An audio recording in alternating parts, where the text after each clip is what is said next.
Coming at you with chapter 14. Um, I like and I kind of dislike this part of the book. This is probably like the third or fourth time I've read through it. And I like this part because I think it's an important section to explain to us how Uncle Doll kind of mends his relationship with Mama Doll and Papa Doll and all of them because, he's been upset about Auntie Sarah for all these years. And when Papa Doll kind of sacrifices himself and goes in front of the captain and ends up getting taken because of it, that's a huge moment. The whole relationship within their family changes. But then on another hand, I'm like, we were just about to go to the attic and search for Auntie Sarah where we think she might be hidden after all this time. So I like these chapters, but on the other hand, I kind of want them to hurry up so we can get to the attic part. So maybe you feel that way too. Maybe I'm the only one. I don't know. So if you'll remember at the end of 13 yesterday, Tiffany and Annabelle found Papa Doll wedged behind that dresser in the wall. So he would be like kind of, well, you can't see that, kind of like stuck in a little section right here. And Tiffany ran off to go get something, and Annabelle has no idea what. But let's find out, okay? The Fun Crafts to the rescue. For what seemed like hours, but was probably no more than 3/4 of an hour, so that would be like 45 minutes, Annabelle sat below Papa Doll. She talked to him, told him about the events of the past few days, although she didn't mention Selp. That was private, just between her and Tiffany. And listened to his story of being carried off by the captain and dropped behind the armoire. It was terrifying, said Papa, and Annabelle felt horrible. Papa spent his life avoiding excitement, wanting only to reside quietly in the dollhouse. Then Annabelle decided to change things. That made him venture out of the safety of his house, and look what had happened. By the time she heard Tiffany on the stairs, Annabelle had apologized 6 times to Papa. When Tiffany appeared in the living room, she was not alone. Mom, Dad, and Bailey Funcraft were following her, carrying a rope. Tiffany held one end of it, Mama held the other, and Dad and Bailey propped up the middle so that the rope never touched the floor and didn't make a sound. Now they're being careful. They weren't very careful before. What's that for? Asked Annabelle, straining to see in the dark. And where's baby Brittany? She's over at your house, replied Tiffany. Nanny's watching her. And this rope, which is Kate's jump rope, by the way, is for, well, you'll see. What? Said Annabelle. Just watch. I have a great idea. Annabelle stood back and watched. The Funcrafts must have discussed their rescue operation on the way down the stairs, because now they set to work without saying a word. First, Mom and Bailey tied one end of the rope, which was old and had lost its handles, around Tiffany's middle. This was difficult since the rope was very thick, but at last they fashioned a tight, if clumsy, knot. Then with the rope securely around her waist, Tiffany approached the armoire. She reached for the brass pull on the lowest drawer and hoisted herself up. She looked behind her at her family and gave them the thumbs-up sign. What's going on down there? Papa called to Annabelle. I'm not sure, she replied. Tiffany's climbing up the front of the armoire with a rope. I guess we'll find out the rest in a minute. I'm kind of glad Tiffany and the Funcrafts are doing the climbing and rescuing stuff because Annabelle is made out of that china glass, so I'm a little worried about her and Papa breaking. Okay, Tiffany reached for the pull on the second hand drawer and once again hoisted herself up. Higher and higher she climbed, the rope trailing behind her. At last she scrambled onto the top of the armoire. She scurried to the back and peered over the edge. Mr. Doll, hello, she called. Annabelle saw her father look up in surprise. Tiffany? He exclaimed. That was so fast. Well, I don't have to worry about breaking, she replied. And Annabelle felt envious, thinking of how careful she had to be with her china body. From the other side of the armoire, so here's a picture before we go any further. That's Tiffany with the rope around her, climbing up the handles, giving them the thumbs up to keep going. From the other side of the armoire, Dad Funcraft called, Okay, Tiffany, we'll hold on to this end of the rope, and you drop over the edge to Mr. Doll. So she's climbed up it, now she's gone across it, and now she's going down to get Papa. There was a moment of silence, then Tiffany said, You know what? This ain't gonna work after all. Our rope isn't long enough. It just reached up here. I think I'll have to pull it up and tie the other end to the top drawer pull. Tiffany did so with amazing speed. Then she stood at the back of the armoire and once again looked down at Papa. "Okay, Mr. Doll, here I come," she called, and she leaped over the edge. Annabelle had barely had time to pray that the knot would hold when she heard Papa say, "Ooh," as Tiffany landed on him. So here's a picture of this is probably the wedge between like the armoire here and the wall here. So Tiffany's going down in the crack to try to get Papa Doll out. "Is everything all right?" Annabelle called. She felt something touch her elbows and realized that Mom, Dad, and Bailey had joined her. "Yes, fine," said Papa. "It's a tight fit," added Tiffany, who had braced herself between the wall and the armoire. For the next few minutes, all Annabelle could hear were grunts and bumps and little scraping sounds. Do you think that Tiffany at all felt like part of the reason these little hairs are driving me crazy? What is that? What are these things? Anyways, do you think Tiffany feels a little bit responsible for what happened with the captain and getting Papa Doll? And do you think that maybe that's part of the reason why she feels like she needs to be the one to take the risk and save him? I wondered about that. Then she heard Papa say, "That did it. I'm free." "Hold on tight then," said Tiffany. "I'm going to let go now. We should drop right onto the floor." But they didn't. The rope stretching across the top of the armoire before trailing down the back was not long enough to reach the floor. Tiffany and Papa dropped another foot and then just hung there. "Now what?" asked Papa nervously. "We have to jump," said Tiffany, starting to untie the rope. "And I'll have to climb the drawer pulls, untie the other end of the rope, and throw it down," said Mom Funcraft cheerfully. "We can't leave a thing like that hanging around." "I'm afraid to jump," said Papa, as Tiffany removed the rope and they braced themselves against the wall. Mom reached the top of the armoire, untied the rope, tossed it to the floor, and climbed down again, and still Papa hadn't moved. "Papa, you have to jump," Annabelle cried. "It's getting late. We have to go home now, all of us." "I'll jump first," said Tiffany. She dropped to the floor with a small clatter. "Well then, here I come," said Papa shakily.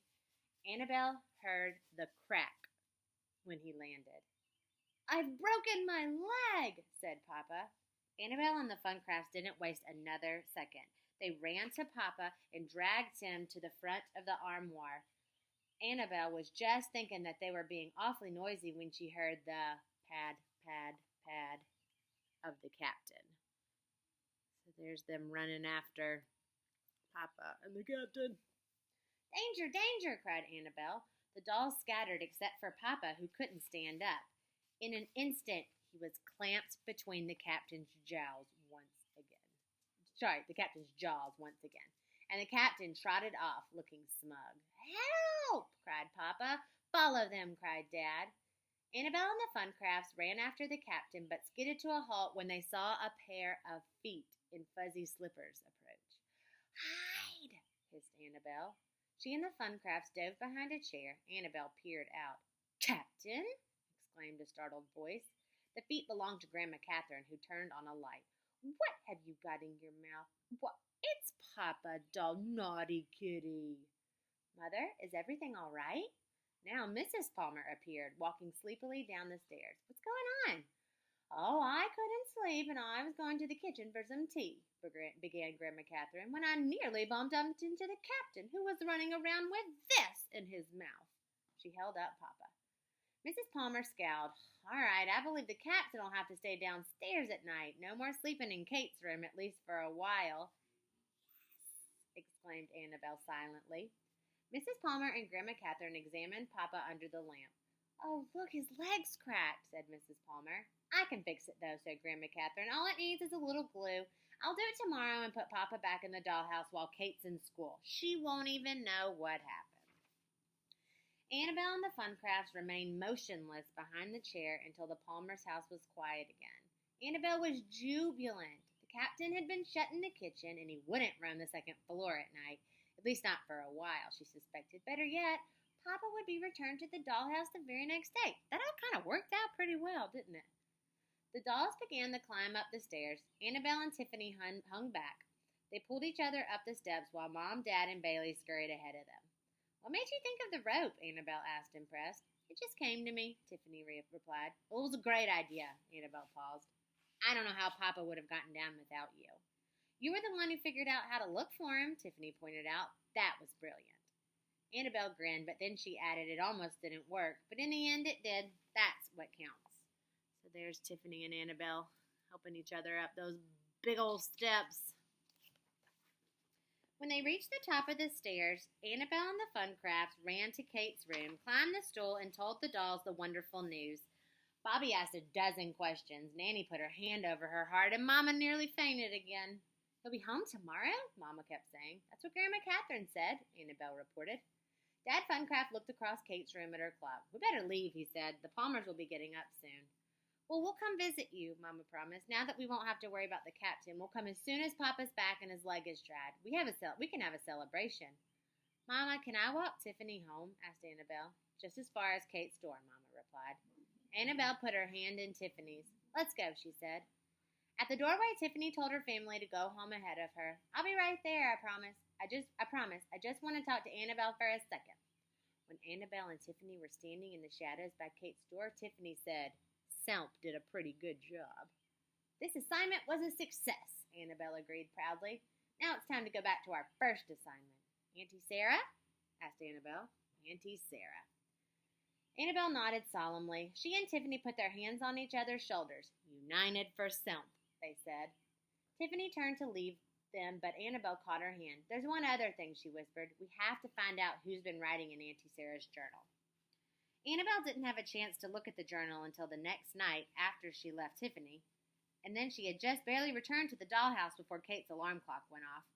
In a flash, the doll family resumed the positions in which Kate had left them nearly a week earlier, the last time she had played in the dollhouse.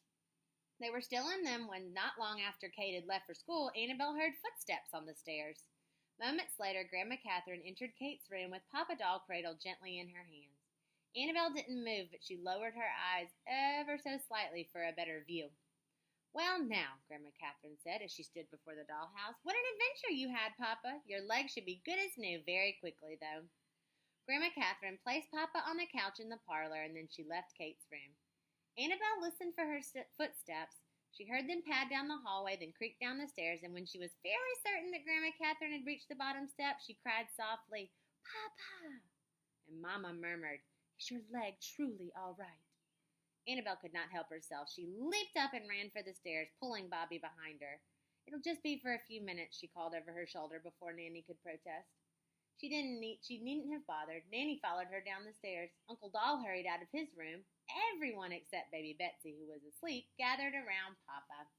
So there's Bobby and Annabelle hugging Daddy. All right, I keep pushing my spot.